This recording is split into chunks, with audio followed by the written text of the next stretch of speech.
It's Check, getting check, better. check. It's clearing up. Check. Hey, if you got this part of the video, sorry that I'm saying check so many times. If you got this part of the video, you got the live unedited edition. Cyber Frontiers 46, July 9th, 2018. If you're catching this after the fact, because you couldn't catch it before. How awkward would it be, Christian, if someone caught this before that time? Pretty awkward. That time and day. Or you're a time traveler. That's okay. Either one of those would be okay with me. But you caught the recorded edition. We're going to get started. Yeah, recorded. We're going to start here in just a few minutes, so hang tight. It's okay. We'll wait for a few folks maybe to show up in our chat room as we go live. And if you're listening on Spreaker, welcome to the live audio version of that as well. We get a few to do that as well. How are things in the on the East Coast? Rainy? No, actually sunny, but it cooled down quite a bit in the last couple of days, so it's not been deadbeat hot like it was the previous week. It had been super hot for you guys. Yeah, it has been. Get that? Is that storm? Is it that hurricane or whatever it is? Tropical storm? I don't think so. That's causing it. You guys, you have a big tropical storm off the coast right now. I don't know if that's changing the pressure. I haven't looked at the map. Who knows? Who knows? All right. Let's see how we're doing here. Still no HD on my end. Let me make sure my bandwidth's right here. Yeah. I'll flip it there and flip it back. See if that does anything. Check. Blah, blah, blah. It doesn't really matter. Doesn't really matter. I don't really care. Let's check the live stream just to make sure that that's okay. Yeah, it looks okay there. Let's see if I can see you, Christian. Okay. Everything's looking good there. All right. You ready? Ready to do this thing? Let's give it a shot, as they say in the business, in the industry. Hey, Randy's out there. Hey, Randy. We really shouldn't start Cyber Frontiers on time. That's a hard one for folks to get to because we don't always do this. Although you and I were getting pretty regular about Mondays, every other Monday. Right. So, all right. Let me do this thing. This is the Average Guy Network, and you have found Cyber Frontiers, show number 46, recorded on July 9th, 2018. Here on Cyber Frontiers, we explore cybersecurity, big data, and technologies that are shaping the future. If you have questions, comments, or contributions, you can always send us an email. Contact me, Jim, at theaverageguy.tv. You can track the guy down in the small window down below there. That's Christian. He's at Christian at theaverageguy.tv. You can find me on Twitter at Jay Collison. Lots of good conversation going on there. Or Christian on Twitter at Borg. You know, those things on Star Trek, Borg Whisperer. You can follow him out there. TheAverageGuy.tv, powered by, not both, but powered, well, kind of, by Christian and Maple Grove Partners. Web hosting is secure, reliable, high-speed hosting from people that you know and you trust. For more information and plans that start as little as $10. Are we still in the $10 range for plans, Christian? $10, man. $10 gets you some great service. MapleGrovePartners.com. Don't forget, if you haven't subscribed yet, you can do so on both Apple Podcasts and Google. You can do it on YouTube, both on the live page or on the recorded page. And you can even subscribe to us on Spreaker. All of them tell you when you go live. So that way, if you don't know, and sometimes we don't tell you, you'll get a notification. At least you can join us maybe halfway through the show. Love to have you subscribe. All right, Christian's coming in tonight. We're back. Christian, this is the third every fortnight. That's not really true. I don't think I used that word right, but every other week. I think maybe I did. We've done this three times in a row. That's pretty exciting. Speaking of Fortnite, they're making a claim that llamas are appearing all over Europe in the popular Fortnite Season 5 release. So if you're a gamer and you're into the world of Fortnite, apparently there are llamas flooding both the game and like in live places in Europe. So wow. That's an exciting thing to look forward to, apparently. Well, if you're a Fortniter, if that's the way it goes, you should check it out. We got some couple topics for you tonight. If you haven't gone back and listened to the last two, we kind of did on Cyber Frontiers 45. We kind of did an overview, kind of went back to the basics on AI, machine learning, and we talked a little bit about deep learning. We're going to deep learning, deep thinking. We're going to talk a little bit about that little bit later on tonight. Christian, anything from 45 that you want to just reiterate before we get started here? Yeah, I mean, the big takeaways from 45 that I think a lot of folks were asking us is like, hey, I see the terms machine learning and AI being used a lot, but it's kind of hard to pick apart the differences between the two terms. What is really the divider line between when we're talking about artificial intelligence versus machine learning? And the small takeaway, you can go back to 45 to listen to it, is that essentially machine learning is a subset of the larger field of artificial intelligence. So a lot of times you'll hear companies say that they use AI in their products, and all that really means is they're using some type of machine learning model, probably some type of deep learning model, to do a very specific task very well. And so we kind of break down all the tenets of where those fields are defined and separated at. And tonight, part of what we'll talk about a little bit more along those lines is specifically some of the history of machine learning and some of the actual tenets that are developing, in addition to some usual humor and updates in the world of cybersecurity, and some fun sprinkled in between. So, hey, let's jump into that short history of machine learning. I'll throw the link in the show notes to it. It's a Forbes article.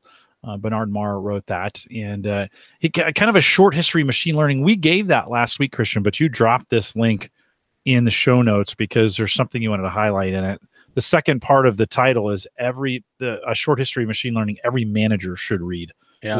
Why is that important?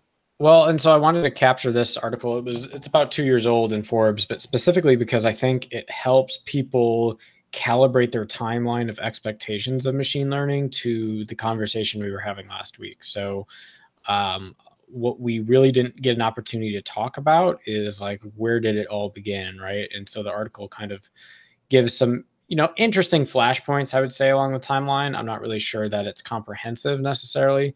But his very first timeline on here is that in 1950, Alan Turing basically creates the Turing test, which almost every computer science student knows to mean that this was the kind of smell test for artificial intelligence having quote unquote real intelligence if the computer could fool a human that it was talking to a computer and not a human, computer, not a human. So essentially what that means is the human who's trying to figure this out, there's one room has the human, one room has the computer.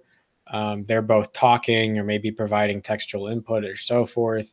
And it's the person's responsibility to kind of probe these two black boxes to figure out which one is the computer and which one is the human. And the way you would do that is essentially by asking a series of questions that you believe uniquely a human would answer in a certain way that a computer might not be able to.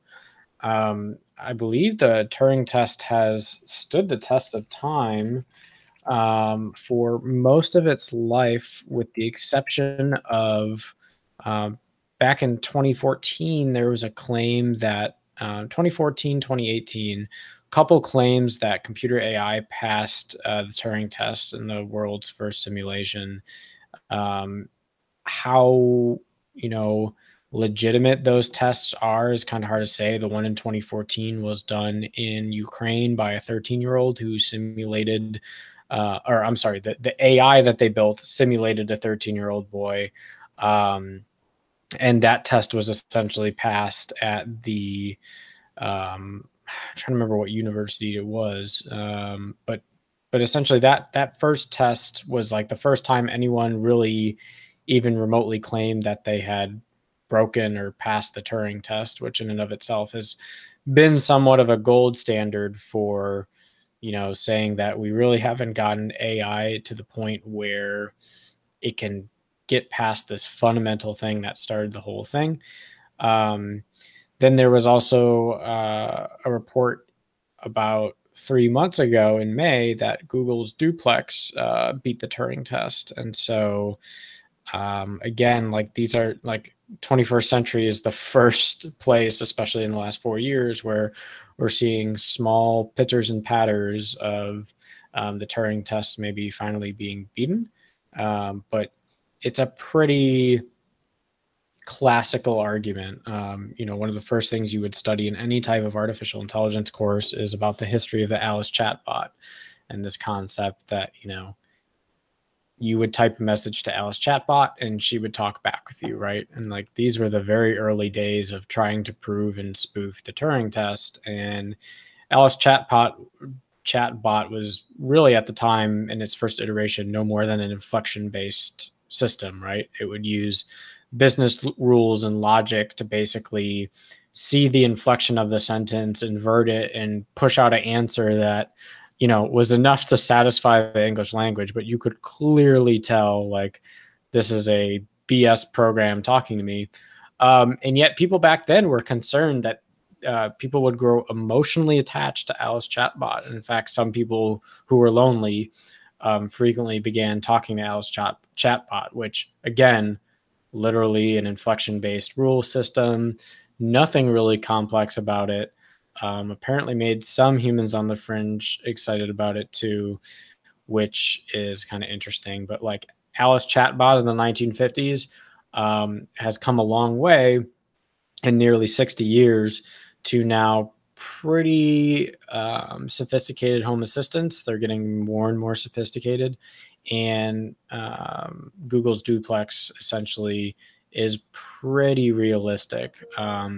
It's got a lot of the human inflection, pauses, breaks, and exclamations in its voice. It doesn't have that computery or mechanized sound, so it does sound like a real person, and they can do some kind of different accents with it.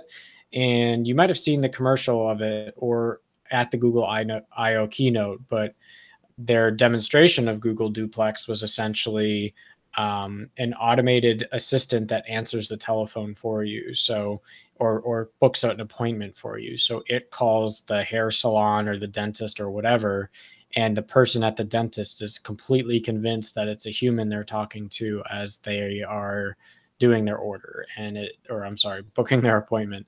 And, you know, humorously, there was no sign or indication that the human on the other end of the line thought that it was talking to some kind of automated agent. You know, it's not like when you call 1-800 number and it's like, hello, welcome to Verizon. In order to better assist you, please press nah, nah, nah. No, it's nothing like that. I mean, very fluid, very dynamic. They have accents that fit the local area. So, you know, we're really getting to a point where that very fundamental test back in the 50s is starting to be overcome by the quality of the technology, which is really impressive.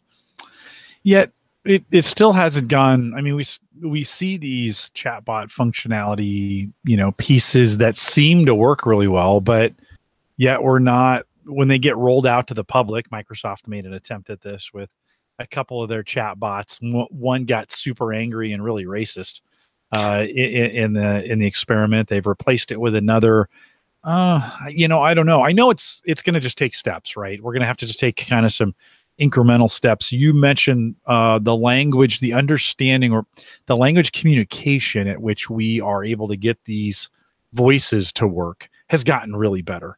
And so maybe I think it's really hard for humans to talk to a machine when they don't talk back in some kind of audible. You know, we've all heard that really bad machine speaking kind of language that doesn't work very well. I think they got to get that part right before humans will accept it. Don't you think so? Yeah, and I mean, but this is where I go back to, we talked about last week how, you know, machine learning and deep learning allows us to get really, really good in one particular area. And my argument and assertion that AI will advance by being able to combine a set of machines into a larger machine that then starts to fully human, right? So imagine combining something like Google's Duplex, which has really good voice integration, sounds like a human, has natural inflection and response, with the knowledge database of something like IBM Watson, which can spit back at you any answer that a top 2 Jeopardy contestant can spit back at you, right? So now you're combining a sophisticated knowledge retrieval system and insight system with a sophisticated language processor and interpreter. And now all of a sudden it's like, whoa, something that, you know, one component of the two in and of it's by itself, a human looking at, human can probably distill it. But now put both of those components together and take away the human sense of vision and put them over the telephone. Now it starts to be like, whoa, now we're way closer to consistently beating the Turing test than we ever have been before. There's been, of course, with with the release of this book, deep thinking, this idea, deep work, and when we think about, there's been kind of an emphasis that social and some of the more distracting things about our phone are really driving us away from having any deep thoughts, right, in this, and or in general. And yet there is, I mean, I think as we get into this area of AI, someone's going to have to do some deep thinking in this area, just to make sure like this isn't getting out of hand in a hurry. I know there's been some issues with just in that article, some issues early on about automated weapons, right? And that there's some real concerns as we kind of turn this technology. We don't even need to put boots on the ground anymore. We can just send automated forces, and these aren't boots. These aren't literally boots on the ground, but we can fly drones and all those things into these areas. But is there, Christian, when you think about deep thinking about some of these really important issues in AI, are there folks out there thinking about this? I mean, who's doing it? Yeah, I mean, there are quite a handful. Again, it's you think about like the Elon Musks in the world are the like classic contrarian example of people who believe that we are already on a collision course for artificial intelligence putting us in extinction within 100 years. And so, the real concept here is that if you start training machines to be really good at one thing, that's awesome. But now, if you train them on the wrong target, all of a sudden you could have them being trained up on decisions that you don't want them to be making, or might not have control over them making. Take a classic example, very benign use case is I want to train my self-driving car to drive really well, to not have an accident rate, et cetera, et cetera. But let's say there's some type of glitch or some type of situation, and all of a sudden, a grandmother and her granddaughter end up walking in the middle of a crosswalk with a self-driving car coming at full speed, and the self-driving car realizes with the amount of time left, it can save one but not both, and then the machine is deciding which one is worth saving and why, right? And all of a sudden, we've gone from a very benign goal of don't kill anyone to what is the lesser of two evils? And now the machine is making that choice. Now, again, is there intent? No. But is there a huge data source of inputs in which we might start to lose control over those inputs? Potentially. And I think that's the classic concern of people like Elon Musk. Henry Kissinger, not a name I expected, recently started kind of commenting on the same thing, that like, whoa, we got to be really careful. We haven't really explored the ramifications and the extent at which these machines are going to impact us in our daily life. I think it's, again, as I stated in the last show, somewhat overly alarmist at this stage to be reaching those conclusions. But at the same token, you have to kind of consider and weigh the fact that, in 60 years, we have made tremendous progress in where the goalposts have been for AI. I mean, you look at even 10 years ago, AI looks completely different than it did back in 2006 when the term deep learning was first really coined. And so if you are a futuristic facing individual, it might not be very hard for you to extrapolate that, if the learning rate and progress we made in AI was X factor in 10 years and we stay along that trajectory, yes, these machines are going to outsmart us all. And essentially, the assumption that you're making is that the rate of progress will at least remain constant, if not increase, in order to meet the demand that all of a sudden we are losing control of our machines, essentially. And I don't think there is enough data to prove that statement yet. And it's not like we are, as scientists, it's not like we are required to disprove that statement in order for it to be true, right? So as long as there's not data confirming it, it's you can't draw that type of conclusion purely on the facts that we have now. You can postulate all you want, but I don't think the data is there to show even a reasonable trend line that the trend will consistently perform in that direction. One of the things I talked about earlier is that, people are get very animated over the goals of what AI can do, right? So we talked about earlier a AI that has IBM Watson for its brain. It has Google Duplex for its voice and speech. And now let's throw in, it has Boston Dynamics for its motor control and walking and operation. Now we're getting into this kind of humanoid personal assistant that I predict within the next 30, 40 years is going to be mainstream. I mean, I do feel very strongly that there will be cybernetic type devices, I think is the most appropriate word to use right now, that will be in homes and in businesses and perform specific functions that traditionally humans do in a particular labor category.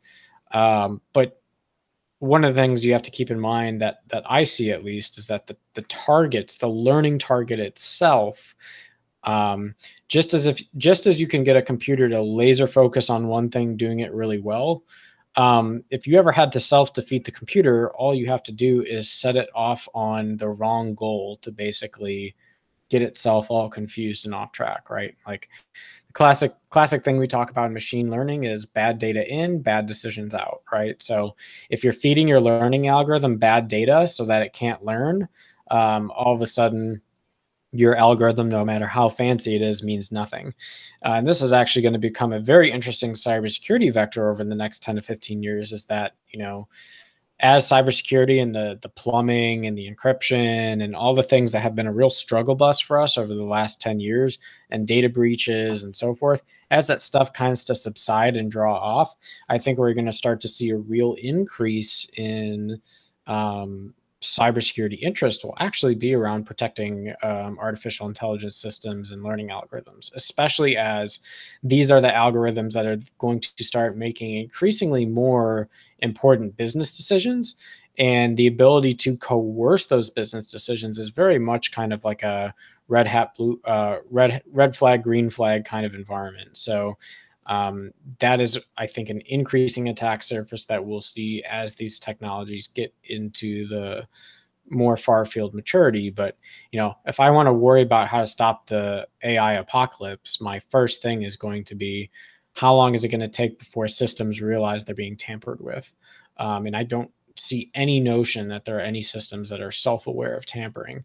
Obviously, we have a ton of things in computer science that do integrity checks, validations, data quality, and I'm not saying that couldn't be developed or coded in, but machines don't necessarily know when valid input is being put there to influence it a different direction and suggest something that it might ordinarily not get in a regular sample of data. And that's not something that's like an easy integrity check, so to say. Christian, why do you think the drive to recreate ourselves, except in a machine version, there's a lot better uses of technology, especially when we think about combining, silicon with our own biology to kind of enhance ourselves. And yet there's still this drive to create the robot, right? The perfect robot that's smarter than us. Why do you think that is? I would think that would, from a survival standpoint, that would go against everything we have grown to know about evolution, and that to create something stronger, more powerful, smarter, faster would not be survival of the fittest. Yeah, I mean, yes and no. You have to remember that in science fiction, we have idolized this concept for, a very long time, certainly decades, like since the Gene Roddenberry days. But even going back further to early literature, number one, humans are very self-serving, so we obviously think that we're the best thing since sliced bread. We are the ultimate alpha. Therefore, we want to basically have stuff in our own like and image. But moreover than that, I think humans are obsessed with the idea, and it bothers them subconsciously, bothers us subconsciously, but doesn't necessarily always bubble to the surface. This concept that we fully can't grasp our own consciousness and our own ability to reason. So I don't think the initial drive is necessarily the fact that we believe the best systems are to replicate human systems. I do think that we have constantly tried to use AI as a way of better understanding our own thinking and behaviors.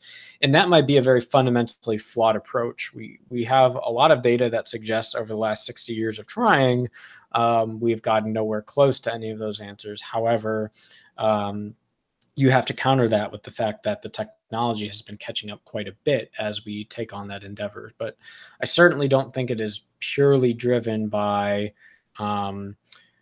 robots with human looks, capabilities, and strength will be the most effective form factor of artificial intelligence. In fact, I think there's a lot of less vulnerable physical form factors, for example, than humans. If my brain is in up here and all my neural net cords are right here, if I'm a computer, I might want to distribute where my brain is into like some redundancy systems so that one chop to the neck doesn't end Sally the robot, but those are the kinds of things that I think it's very easy to imagine and fantasize about in science fiction that will have direct analog replacements for organs and so forth. But I think the reality is its final form will look nothing like that. And that certainly doesn't mean people aren't going to try, because they will continue to. It just doesn't necessarily stipulate that there's any particular reason why that's a most effective strategy for really futuristic, long potential AI. I think my next book is going to be the story about how some really inferior machines concocted this biological system to create humans, who eventually wiped it out. It was a better creation, Sure. Wiped out the machines and dominated the planet. How funny would that be? Well, we know it's pretty much not true, but how funny would that be that we're worried about that, and yet we could be that. Well, and we are the dominant biological system on the planet that is really overrunning all other systems at this point. And so there's some interesting things to think there. I do appreciate, when we think about the design, if we thought about, the design of the human body has made it what's so dominating on the planet right now. It's a pretty good design, but just the fact that you mentioned that our critical systems are basically all in the same place. And if we could distribute maybe our respiratory system, our circulatory system, our thinking, if that could be replicated around our body, that might make more sense. Then you get into the fundamental factors of like, is a biped the most, useful form factor, right? And again, it could be for different use cases, right? Where you want people to be comfortable around machines, they might be most comfortable interfacing with their own form factor, right? Well, we've seen the movie Interstellar. They kind of a different take on on some AI and robots. Basically, they're just a flat panel, but they can be reconfigured into all kinds of different configurations based on the need, whether that be kind of a spoke, or whether that kind of be in a walking scenario, or being able to carry, or being able to stretch out, or do that. Kind of a different take. That actually be that kind of machine would be a good one to distribute the thinking. Yeah.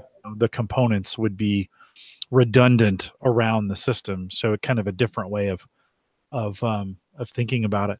It's early times, right? And we continue to have, I know we sometimes create these systems for ourselves to be helpful to us, right? The automated assistant who can order parts for us, or remind me to get milk next time right? Next time I'm at the store. Back to your automobile, the example that you did a few minutes ago about having to make a decision. I heard a recent argument, where the machine has to save one and let the other die. The argument to the scientists who are thinking about that are saying those systems are so smart, they would never get to that point. They would be able to predict so far ahead. Right. That it would never get to a point where they would have to make that decision. Any Any thoughts on that?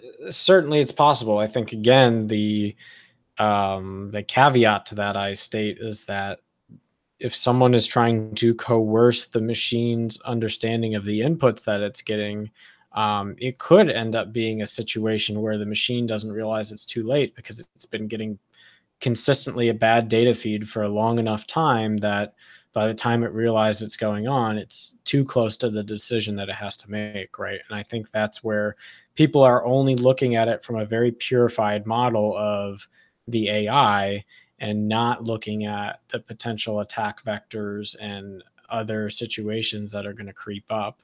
And I think that's going to be underestimated for quite a while. I think people are going to believe that the AIs are going to be able to protect themselves from a lot of coercion. And I don't know if that's the case. Well, we certainly don't have a great track record at the moment when we think of the last 25 years and systems that are, are hack proof, are hack resistant. We ourselves have not created that, right? I mean, can you point to a system today that is robust enough that you would want to say you had this AI that you wanted to protect and you needed to put a secure layer around it? Do we have systems, in your opinion, that we could put around it that might keep it fairly secure? Yeah, I mean, I think the key here is if you control your data inputs to the AI, then you increase the probability that the data in can't become polluted. So, for example, um, when a self-driving car is driving, there's a huge field of view and objects I could try and put in that field of view to coerce the data that it's seeing, or maybe get it to make decisions that it otherwise wouldn't make. Um, with something like a Watson learning machine, where maybe it has a offline disconnected brain of knowledge, a learning knowledge where it can still take inputs and outputs, but the actual core data training set where it started learning all of its decisions is kind of closed and isolated. That might help keeping the AI from totally taking on a different learning model over time than from what it started, because it's going to obviously it's going to evolve and learn from its initial training, but it always has that baseline to kind of fall back on when the decision boundary is too close, where it's like, not really sure what I'm doing here. It could fall either way. AIs that are more likely to rely on their initial programming might be more resilient in the long term to those types of attacks. Think about the situation of a human who is born into a situation where it is negatively programmed, so to speak, abuse, brainwashing, some of those kinds of things, and is taught to think something different enough that it will strap explosives to itself and murder people at random.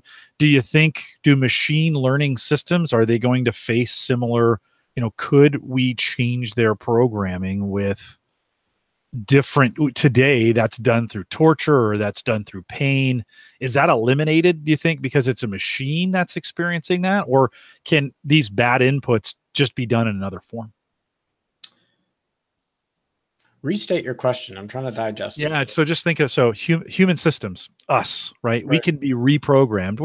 For the most part, we can be reprogrammed through negative systems. Mm-hmm. We can be hacked, so to speak. So through torture, through brainwashing, through sleep deprivation, because we have these biological systems that can cause us to break down. When we think about getting into these AI systems and they're learning, right? They're learning from their environment.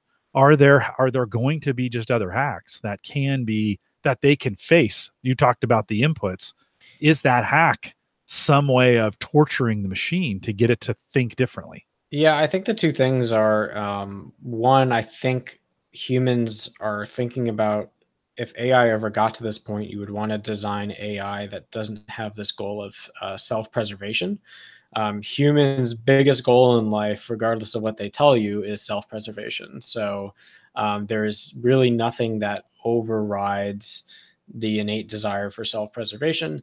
And so trying to make AI that doesn't necessarily have the same adamant desire for self-preservation probably goes a long way to keeping it from being corruptible to turn against us.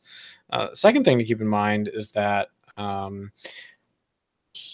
computers will obviously have those same pressure points as AI. And the question here is that it's a pressure point for us because of that desire for self preservation. And so you might have to restate it as not being a pressure point for the AI, but being an innate flaw, weakness, or vulnerability that causes the system to start acting in a unpredictable way, but doesn't necessarily change the system's motive for what it's desiring to do, right? It's not trying to fall back on this self-preservation model, which is interesting because if you think about how we develop computer systems, we pride ourselves as software engineers in trying to develop resilient, secure systems that will bounce back in the eyes of failure and other types of adversity. And so the question becomes, when humans are developing a system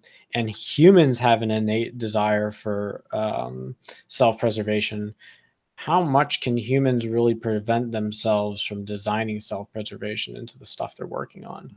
And I think we'll find it's harder than we make it out to be. Well, we had a discussion. I think it was you and and I said something like, we don't care if machines die in their service to us, unless we had millions of dollars invested in them.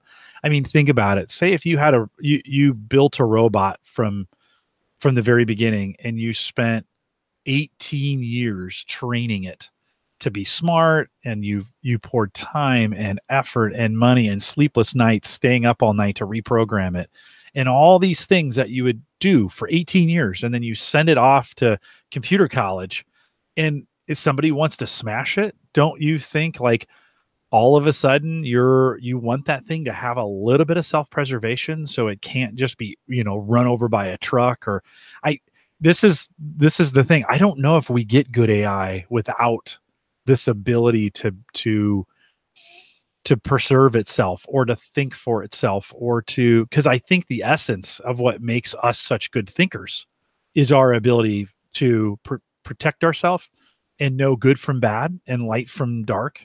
And like, I shouldn't eat that because it'll make me sick, and I don't want to be sick because that's painful. That's super, that's, I think, the scary parts of AI, because as soon as you start training it to do those kinds of things, then it does go into self-preservation mode, right? I'm wondering if you get one without the other, I guess is what I'm thinking. Yeah, no, I think you're spot on. And it'll really come down to, I think, the pace at which the technology can enable those types of simulations of self-preservation against how do we separate self-preservation of an artificial intelligence from resilience in engineering, right? Just like the engineering principle of building systems that don't fail, right? Because you don't want a system that fails for the sake of failing, right? But you don't want a system that necessarily, if you sent a kill switch, it would be like, ooh, don't touch me, I want to live, right? I think that's the real difference, right? When we talk about resilient systems, we're talking about designing systems that get back up on their feet and keep working if they encounter failures. That's very different from a system that, reprograms itself to avoid your kill switch, right? Yeah.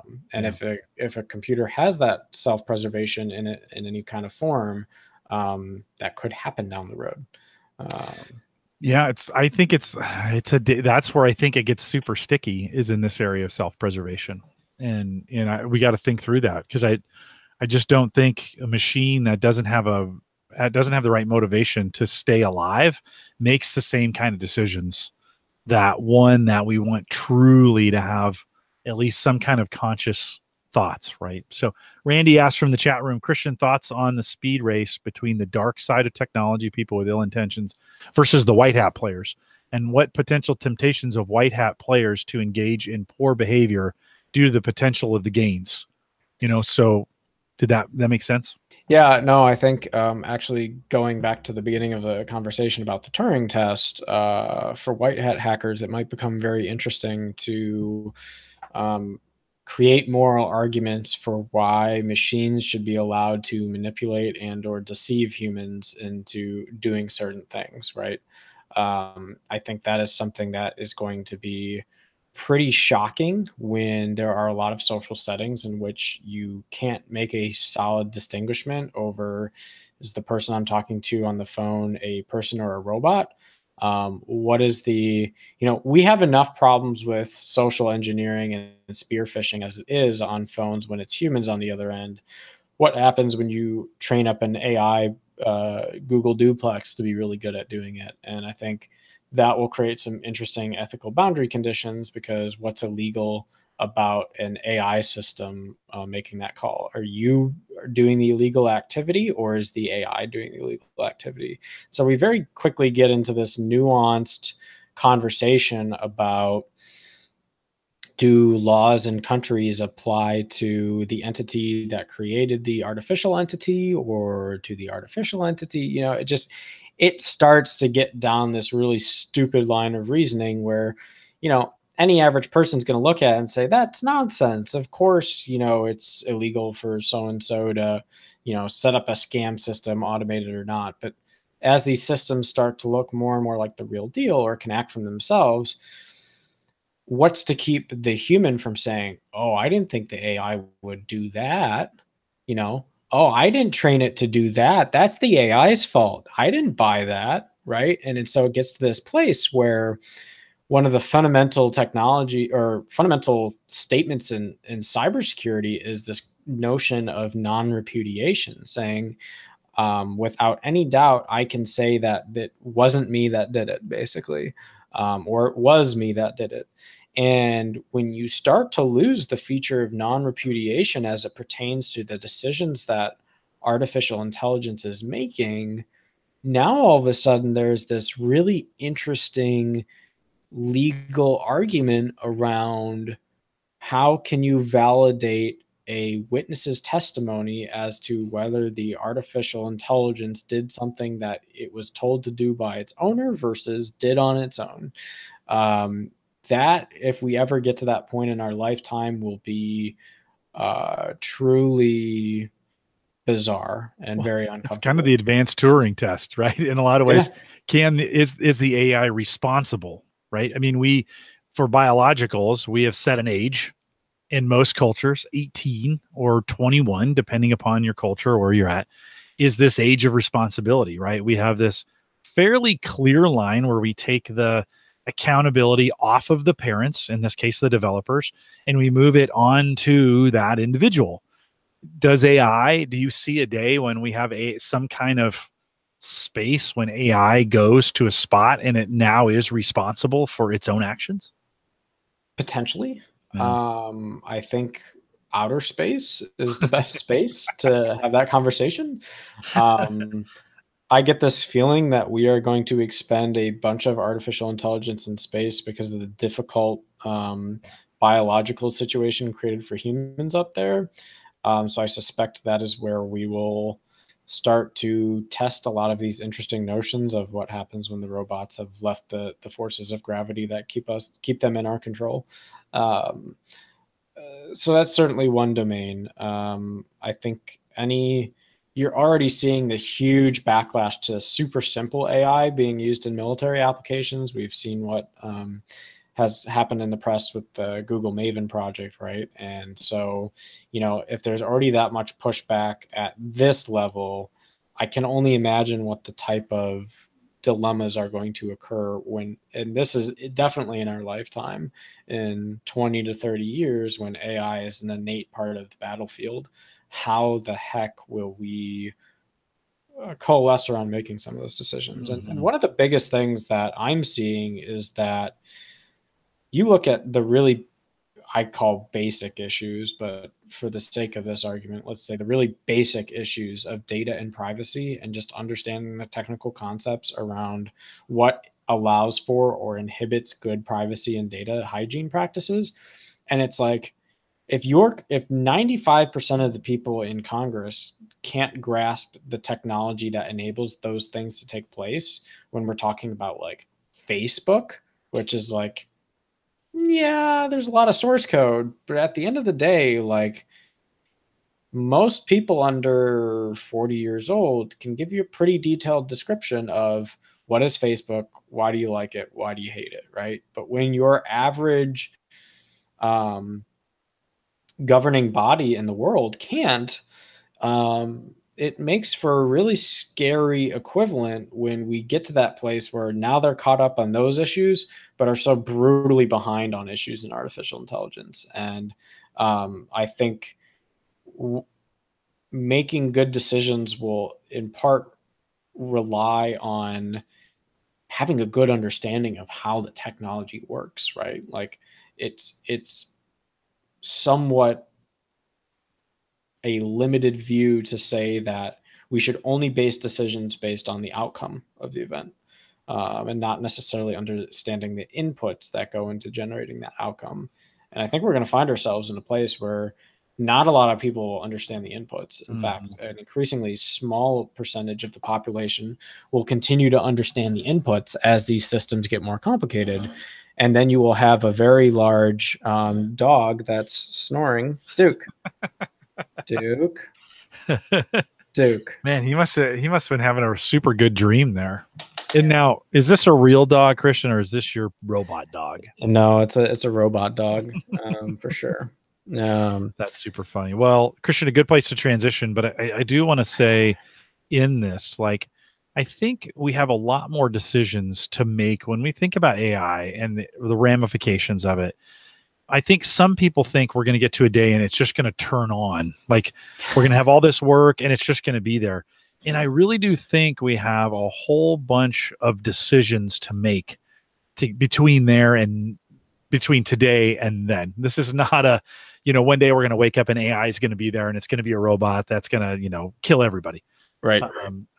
We've got a lot of road ahead. Don't you think? Yeah, no, I absolutely agree. I mean, I think even a lot of the stuff that we've talked about this evening is like very contingent upon how fast the technology timeline moves, right? Like a lot of the scenarios we're talking about depends on a lot of other things going off without a hitch, right? And if history tells you anything about technology going off without a hitch, all you have to look at is James Webb Space Telescope, which now will require full reauthorization from Congress because of some severe technical issues. And so that's a pretty hard technical feat in engineering. Imagine the types of setbacks we will have in developing this technology as well. We've got a lot ahead of us. Could we see, in the movies, Hollywood has some rogue tech guru out of the Silicon Valley, whether that's an Elon Musk or a Zuckerberg, creating an AI robot behind the scenes. I think I've seen that example a couple times. Do you think someone in a position who has, billions of dollars, not mentioning anyone anyone else in that space, who had billions of dollars could self-fund a project that could be behind the scenes and do some things without necessarily all the government regulations? Do you think that's even possible? No, I don't think so. Yeah. Again, it's a huge hypothetical though, but again, there's not enough parameters of regulation to suggest that it's not feasible to do it. Well, let's shift gears a little bit as we think about the remainder of our time and talk a little bit about some security things that have come out. This is more we've spent 45 minutes kind of in. Please wait while we make a massive pivot out of the rat hole of artificial intelligence and machine learning. I think it's good. But when we think about email and we think about, we were promised years ago, Microsoft made this promise, Google made this promise, Yahoo made this promise. Hey, we're going to use our email and we promise only a machine will ever look at it because we're going to serve you ads based on some of the content. That keeps your email free, right? Today or recently, Google has announced that, oh, by the way, sometimes third-party app developers can read your email too. Is that a major breach there? It's not a breach. It's this common classic thing I tell everyone about, all those terms of service you scroll through. Like, here's one of the impacts that someone just finally managed to find and make a stink about, which is that it was technically designed this way. Like, there was no technical breach because this is what we wanted as Google, right?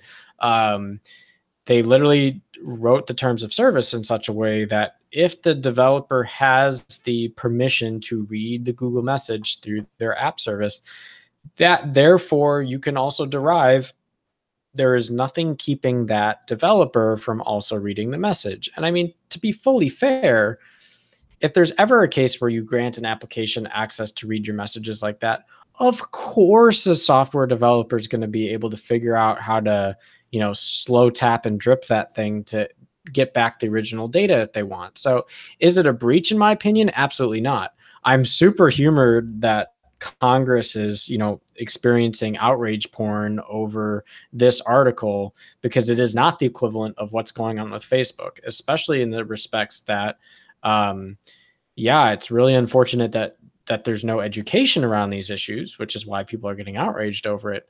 But the more important takeaway here is that when you grant a third-party provider the rights to use your stuff, be really sure you understand what you are granting them permission to do. And so Google and Microsoft say machines will only read your email, but what is it that's binding the third-party developer who you've handed that permission over to following the same rule book? And the answer, as we're finding out, is nothing. And so again, you use devices and services and they're worth the price you paid for them, which in this case is $0.00. So it is the natural evolution of technologies built off of advertising platforms that they can be misused and abused when you don't realize what you're accepting and signing yourself up for. So is it a technical data breach or any kind of large scale thing? As a technologist, I think it's actually no, because the bigger takeaway here is we have no real understanding as a society. We continue to make the mistake over what we're signing ourselves up for, what the terms of service mean, what the privacy policies mean. And interestingly, Europe is just running circles around us with this. I mean, GDPR is a classic example where Europe is very wake up and attuned to these issues, and we're still not so much.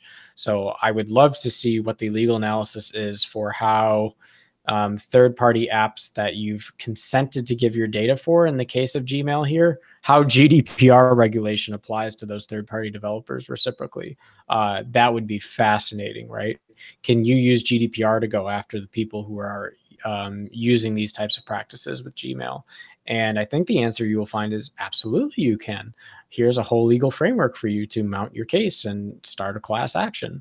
So somewhat bizarre when you think about that, but we're very much moving into, this is not a technical issue. This is a legal and ethical issue. Let's just say, for example, going back to our previous conversation, these aren't third-party app developers, but it is the machines. It's just some really smart machines that are beginning to build profiles. I mean, they're kind of doing this already, in the sense that they're reading my email, they're building a profile for me. They kind of knew who I am and what I do, where I go. And I know they're saying they're only doing that for advertising purposes. But what happens when that machine becomes a little smarter with some artificial intelligence and is able to make some decisions that may call the police based on what it sees, or and it'll call the police with Google Duplex with a an Aussie accent. Hello. You have a little calls 911. Suffocating in the car because you forgot to put the windows down. Right. So it could be pretty interesting. No, right on. It's that time of year. You mentioned that example. It's that time of year when that happens. People leave pets or mistakenly leave children in their cars, and not as much here in the United States, but in the UK, like every square inch of the UK has a camera and could be watched and could be monitored. Again, those things that are designed for to be helpful, which could make a phone call to say, "Hey, I'm sensing. I just put a new D-Link, security cam out the window facing my patio, my front door, right where boxes get delivered, and the whole intent is for it to kind of watch as people, as they bring boxes or whatever." But Christian, it picks up a ton of movement, right? Going on. And I'm thinking, okay, now multiply that, and again, there's a whole TV show around this, right? Person of interest, I think is what it was. Yeah. That was a 5-season run of kind of exploring that whole thing with a really spooky AI on top of the cameras as its sensory input. No, right. Doing this thing. But think of that then in terms of it plowing through my personal email and some of the decisions that could be made to ask kind of based on what it's seeing in my email. And I don't send anything to Gmail, but I think that that could be interesting as well. You left a note in here in the show notes as well. Apple's releasing it with 11.4.1. It's 15th kind of update for iOS 11, introducing a bunch of new security features. They, of course, are working towards, iOS version 12. Any thoughts on that? On those? I'm an iPhone user. I'm on 11. Anything I need to do? Should I just keep going or what? Yeah, I think it's the iOS 12 is a pretty remarkable update in terms of both just features and security that they're getting out of it. The long-awaited group FaceTime group chats is coming out with iOS 12, and I think that'll be a big deal. But some really interesting security things to note, both in the point release of iOS 11 that's coming out today or tomorrow, as well as iOS 12. One of the more notable ones being the USB debugging port, and the data connection to the USB port by default now turns off after an hour of having the screen locked as opposed to a week. So this tightens the device by a huge order of magnitude, where it switches the USB port to power only after an hour, which makes it much more unlikely that someone's going to come along in your device and try and gain access to the USB port through some type of brute force mechanism. So Apple is definitely doubling down when it talks to continuing to secure the device, end-to-end encryption on everything. Apple has designed their platform unlike Gmail, so they can't even read your text messages if they want to on the device. So it's really getting to a place where they're moving full on in the security and privacy for their customers. And I think the platform is definitely increased in its brand value, in the sense that more people might be picking iPhone now for some of the security protections that come with the device over Android. You Android or iPhone? I'm on iPhone 8 Plus. I made the switch off Android a little over a year ago. I found a year later of having the iPhone, it's been super dependable. The 8 Plus, the battery life, I can go 2 full days before having to recharge. And a year later, the battery still holds up that well. I think Android excels at customization better than iPhone. I think Android gives you a lot more flexibility with the user interface and how you want things laid out. But I think iPhone provides a much more consistent and stable experience, as kind of a personal anecdote. But I think Android community might argue back on some of those points pretty hard. So don't take them as truth and religion, but I have found that the iPhone has been a very dependable platform, which is something that is becoming increasingly a larger factor for me with my phones. Like, I want something that isn't going to be burn and churn every year and a half to go find a new phone. And I think with the 8 Plus, I could easily get 3-4 years out of this as opposed to 1 or 2 years. Yeah, I did. My iPhone 7 was 3.5 years, something like that. On there, I probably could have easily, squeaked out another 6 months on it. I only traded in because it was getting to that time where it was, I think Sprint offered, because those phones get too old to turn in for value, right? So you need to get them turned in, otherwise they lose massive amounts of value. I too am on the 8 Plus and have I really like it. Sarah has picked up the Pixel 2. My boys are on the Pixel 2. They really like it. She really likes it. Mm-hmm. I doubt I'm ever going to get her on an iPhone. I just, so much so, I was thinking, at one point, I'm like, maybe I'll go Google, next time around. And the plans are certainly, with Google Fi, you're $30, and if you don't use it, they credit it back to you. I mean, it's pretty amazing, the pricing and some of the plans they have on Google Fi. And so it's hard to, go with a Pixel and get on the Fi network, go with an iPhone, be super secure. I'm not saying Google phones aren't secure, but, by the way, if you're listening to this and you don't have a password on your phone, that's a problem. Yeah, that's a problem. That's one of the other big things is the 2-factor that they're amping up on the iPhone 12. So, not only passwords, but now I think 2-factor is going to have another iteration of improvements coming out. So. Yeah, well, I think they've learned a lot with 10 or Yep. X or whatever they call it, and they are going to implement those. Kyle Wilcox gave me some great advice. Anytime you get that big of a change on a form factor, wait a version, because the next version that comes out will be pretty robust. I think we're going to see the next version of iPhones and this new iOS 12 coming out together. I think is going to fix a lot of the problems that they had with that. It didn't sell well. That 10 did not do very well, and I mean they sold a few, but not as I think what they were hoping for. They'll probably get that right and have that available for folks this next go around. So be interesting to see. I'm gonna try and stretch this 8 Plus out for a while, Christian. I'm not lying to you. I think it's one of those things I want to keep around for a while. It just works. Great phone, great size. If I can keep it working, and not, like you said, the battery hasn't given up 1 second of time. In fact, it's amazing. I get home most nights 55-60%, when I get home, or I've had it sit around all day and come, literally on a Saturday, I don't do anything with it. I come back in the evening and it's like 85%, and you're like, dang, okay, this will work. So pretty great.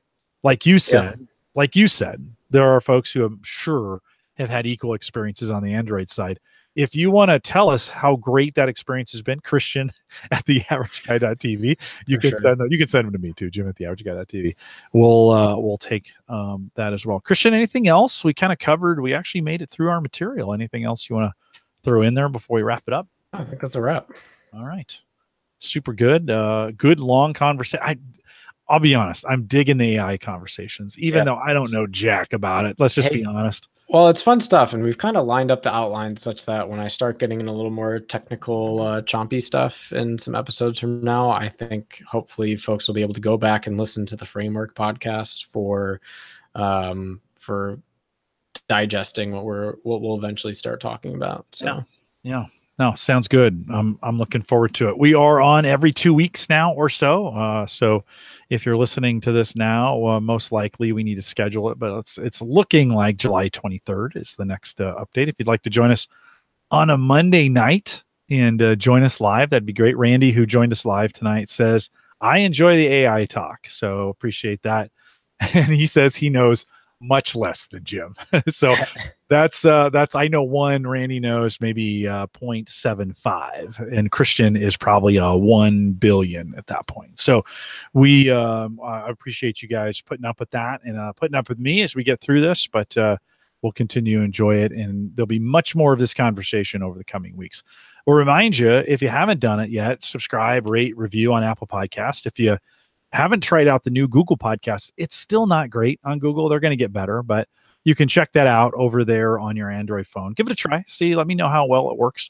If you're listening on YouTube, you can click the notification, subscribe and notification bell. That way you get notified whenever we're going live on YouTube on the live channel, or whenever we are posting to the recorded channel. You can get those notifications as well. And then Spreaker does a really nice, if you sign up for the service over there, maybe you don't want to mess with those, you're not interested in messing with YouTube, head over to Spreaker, Spreaker, Spreaker.com. You just create an account, then find Cyber Frontiers. You can find Home Gadget Geeks too if you want to, and just subscribe to those, and it'll tell you whenever we go live. That way you never miss a lifetime. If you have questions, comments, contributions, anything you want to throw at us or throw at Christian, send it to me, Jim at theaverageguy.tv. Christian is super easy. He's just Christian at theaverageguy.tv. Or you can ping us over on Twitter at Jay Collison or at Borg Whisperer. If you enjoyed it, and we really would appreciate it, just share it, right? Drop it out to a few friends. This may be, we're trying to kind of create that Average Guy cybersecurity AI show that folks will enjoy. So if you haven't shared this out with your community, do it. We appreciate you doing that. We are live every other Monday night, and I think we're shooting for 7 p.m. Central, 8 Eastern. That's an hour earlier than Home Gadget Geeks, but that works for Christian. We got to get him, he's got a bedtime, so we got to get him in bed kind of early so he can be up for work the next day. I'm just kidding. That's really right, true. Gotta get my cat napping. I know, you got to get that. You got to have time to, you still got 5 hours of code to write here. That's after right. It's time to burn and churn some AI gadgets if we're going to get to that fanciful place in 2050. Maybe you could write an AI version of the home server lights out Was that you? No. Was Yeah. Lights Out you? No. What did you do? No, I did the Magic Wake on Land for Windows Home Server. That classic piece of software that you can now get as freeware. We took the commercial licensing off it for those diehard fans who still run the original version 1 of Windows Home Server. So yeah, Randy, free copy today. Randy reminds me, and I thought this was in the show notes, that you should, of course, if you need hosting, if you need web or media hosting, it's especially good for podcasters. Don't forget this program, as well as the Average Guy.tv, powered by Maple Grove Partners. Get secure, reliable, high-speed hosting from people that you know and you trust. Little as $10 for the plan. The speed and uptime's been pretty awesome. It's been pretty great. I tell you what, Christian. Well, let me say this: MapleGrovePartners.com. I was installing some WordPress plugins tonight just before the show. I would log in, and I had a couple lined up. Click done. Click done. Literally, like click done. It was pretty freaking amazing. I don't know how you've made it that fast. Yeah, but hey, I was looking for a BIOS update for Burst. You know, I've been messing around, and I actually got the N40L working on Burst right now, which is pretty amazing, right? Cool. So very cool. So really old, right? Those N40Ls are like 100 years old at this point. Yep. And so I'd been online and I'd seen some things about it. I'm like, I wonder if I upgraded the BIOS. So I go in there. You know where it took me? BIOS-mods.com. So and some conversation in there, and boom, Christian right in there. I was like, yes, yes. And old school stuff right there. It took me, one of the threads took me back to the Home Server Show forums, and John Stutzman was talking a bunch about the BIOS mod for that machine. And so you know what I did? I followed the instructions. I got the BIOS flashed and updated, and then it now accepts the bigger drives and all of some of the other stuff that you needed to do to get it done. I think the SATA 2 drives needed that to get it a full 3 gig or 6 gig. I think it's 3, right? 3 gig throughputs for those. And I think, and so thanks, Christian. Like you did all that work 10 years ago, literally. You know, hopefully we don't have to relearn the same lessons twice, you know? Boom. Yeah, no, right on. So I'm still modifying the BIOS. So it's pretty great. It's pretty great BIOS mods, the gift that keeps on giving. It's pretty awesome. It's pretty awesome. We are live out here Monday nights, every other one, and we'd love to have you come out and join us. Thanks for coming out. If you're listening live, appreciate that. And with that, we'll say goodbye to everybody. Good night. All righty. Randy, Quasi, thanks for coming out tonight. Yeah, let Quasi know I got his email in my queue. It's a response is coming. I'm just nice. A little slow on the uptick. Yeah, no, right on. I am with you. Thanks, Randy. Thanks for coming out tonight. If you're listening live, we're going to end it at this. So have a good evening. No post show here. That's Home Gadget Geeks. Join us on Thursday. Although no Home Gadget Geeks this Thursday. I have a son getting married. So I'm off this week. You guys, thanks for coming out. We'll see you next week.